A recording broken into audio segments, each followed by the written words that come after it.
इस चैनल को सब्सक्राइब करें और बेल बटन अवश्य दबाएं। ये कैसा गजब है, ये कैसा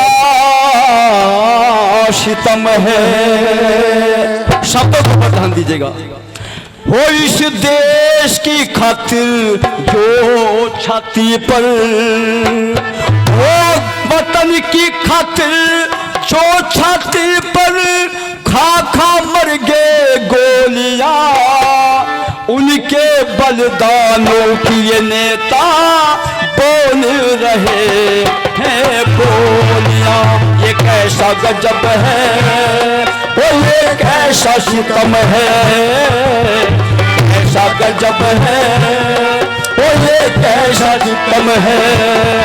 अगर देश की खातिर जो छाती पे, की खातिर जो छाती पर खा मर गए बोलिया, उनके बलिदानों की नेता बोल रहे हैं बोलियां।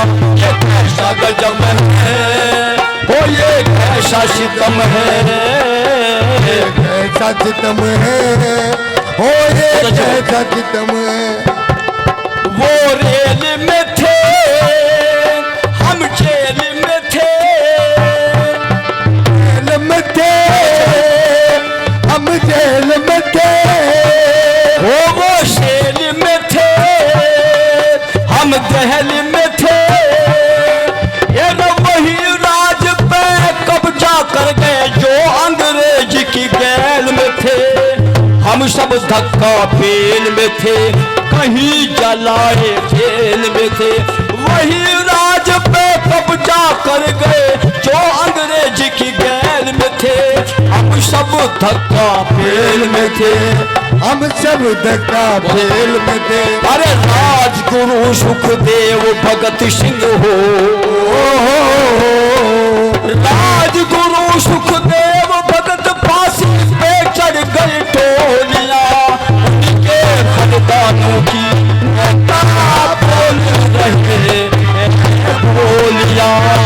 कैसा गजब है, ओ ये कैसा सितम है, कैसा गजब है, ओ ये कैसा सितम है। क्या एक जवान था देश की आजादी को हासिल करने के लिए लाखों नौजवान लाइन बांध करके खड़े थे कि सबसे पहले यदि फांसी का फंदा होगा मेरे गले के अंदर होगा, गोली अगर सबसे पहले चलेगी मेरे सीने के ऊपर चलेगी, लाठी अगर सबसे पहले खाऊंगा तो मैं खाऊंगा, पत्थर यदि सबसे पहले खाऊंगा तो मैं खाऊंगा। ऐसी होड़ क्रांतिकारी जवानों के अंदर जो है लगी हुई थी भाइयों और बहनों। और इसी लाइन के अंदर एक बहादुर माँ का सपूत बेटा भी तैयार खड़ा था, जिसकी बहादुर माँ ने अपने शेर जैसे बेटे को आजादी की जंग में सुहा कर दिया, आजादी की जंग में खुदा दिया अपने बेटे को। और जब जवान हुआ ना अपने बाप का प्रतिकार पूरा करने के लिए, अपने देश की इज्जत का बदला लेने के लिए, अपनी बहादुर माँ के सुहाग का बदला लेने के लिए, तो इंग्लैंड के अंदर गया, लंदन शहर के अंदर जाकर के खड़ा हुआ और कैप्टन टर्जी हाल में अंग्रेजों का जलसा चल रहा था। 5-4 जो है जनरल डायर के चमचे बोल बाल लिए। और आखिर में जब जनरल डायर का नाम पुकारा ना, तो जब माइक के सामने आकर के बोलने लगा जनरल डायर, और ये बोला अपनी अंग्रेजी भाषा में, लेडीज एंड जेंटलमैन, लंदन के स्त्री और पुरुषों में वही जनरल डायर आज आपके सम्मुख बोल रहा हूं, आपके बीच बोल रहा हूं, जिसने हिंदुस्तान के जलियांवाले बाग में पंजाब प्रांत में वो हाथ दिखाए थे। उस घटना को देख करके हिंदुस्तान कभी तरक्की नहीं कर सकेगा, वो कभी उभर नहीं सकेगा, वो कभी आगे नहीं बढ़ सकेगा। ऐसा काम मैंने किया। उधम सिंह जवान तैयार खड़ा था, लेकिन भाइयों और बहनों बस अपनी जुबान में कंट्रोल करके खड़ा हो गया थोड़ी देर के लिए। और अगली बात तो इतनी गिरी हुई कि आदेश जनरल डायर ने उस हॉल में लोगों के सामने, जो कि उधम सिंह से बिल्कुल नहीं उठी यह बात, क्या कहा कि भाई यदि इस जनरल डायर को एक बार हिंदुस्तान में या भारतवर्ष देश के अंदर जाने का मौका मिल जाए ना, जितने भी ये पटेल वगैरह क्रांतिकारी जवान हैं, नेताजी सुभाष चंद्र बोस क्रांतिकारी जवान है, मैं उनको भी मौत की नींद सुला करके आऊंगा, उनको भी मौत के घाट उतार करके आऊंगा, उनको भी जो है मौत का अंजाम दे करके आऊंगा। ऐसा काम मैंने जलियांवाले बाग में करके दिखा दिया।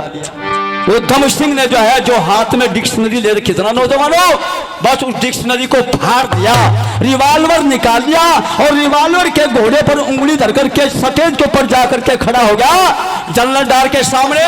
और क्या था रे वो जनरल डार कि जलियांवाले बाग का तो जिक्र आज मेरे सामने कर रहा है।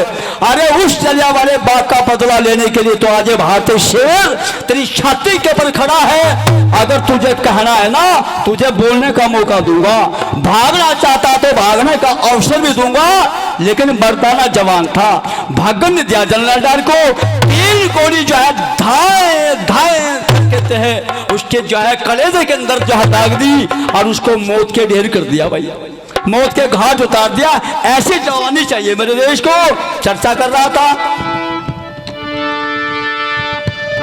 नौजवान गए और विद्वान गए, नौजवान गए और विद्वान गए, अरे बलवान गए रक्षान गए हो, नहीं आज तक आने पाए बहुत वीर अंडमान गए, अरे करनो छावर जान गए वो छोड़ के हिंदुस्तान गए।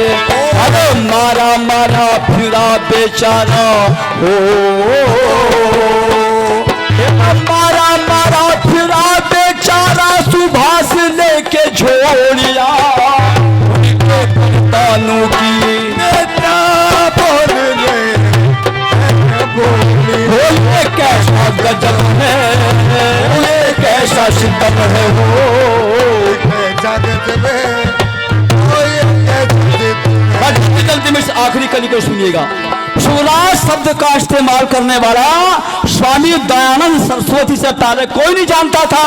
आजादी की लड़ाई जिस समय चल रही थी, आजादी की जंग जिस समय चल रही थी, तो भाइयों और बहनों जिस आदमी ने कांग्रेस का इतिहास लिखा है ना, जिसका नाम है डॉक्टर पट्टाभी सितारमैया, उन्होंने अपनी डिक्शनरी के अंदर साफ शब्दों के अंदर लिख दिया कि भाई आजादी की लड़ाई जब चल रही थी, आजादी को हासिल करने के लिए, कायम करने के लिए, रक्षा करने के लिए, बचाने के लिए आजादी को केवल 85% क्रांतिकारी बहादुर नौजवान थे जिन्होंने अपने बाहुबल से देश की आजादी को बचा लिया।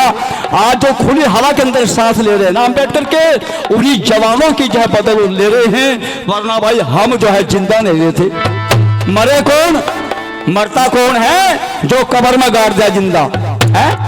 आर्य समाजी कभी ना तो मरा है ना मरेगा, ये तो पुरुषार्थी है, पुरुषार्थ करने वाला है। चर्चा कर रहा था तपधारी था ओ उपकारी था हो, तपधारी था ओ उपकारी था ओ बनकारी था सदाचारी था। ये रे आजादी की नींव धरी हो, आजादी की नींव का पत्थर दयानंद ब्रह्मचारी था, सच्चा देव पुजारी था, देशभक्त हितकारी था, देशभक्त हितकारी था। हेमचंद एक लाल बहादुर है, ओ हेमचंद एक लाल बहादुर अपने हाथ से खोलिया उनके प्रधानों की मोहरा बोल रहे हैं बोलियां। कैसा गजब है ओ एक ऐसा सितम है, ओ कैसा गजब है ओ ऐसा सितम है। एक पंक्ति शेर की क्या करके वाणी को विराम दे रहा हूं। शहीदों की चिताओं पर, शहीदों की चिताओं पर लगेंगे हर वर्ष मेले, वतन पर मिटने वालों का यही बाकी निशा होगा। और इलाही वो भी दिन होगा जब हम अपना राज देखेंगे, अपनी ही जमी होगी और अपना आसमां होगा। इन शब्दों के साथ मैं अपनी वाणी को विराम दे रहा हूं। धन्यवाद।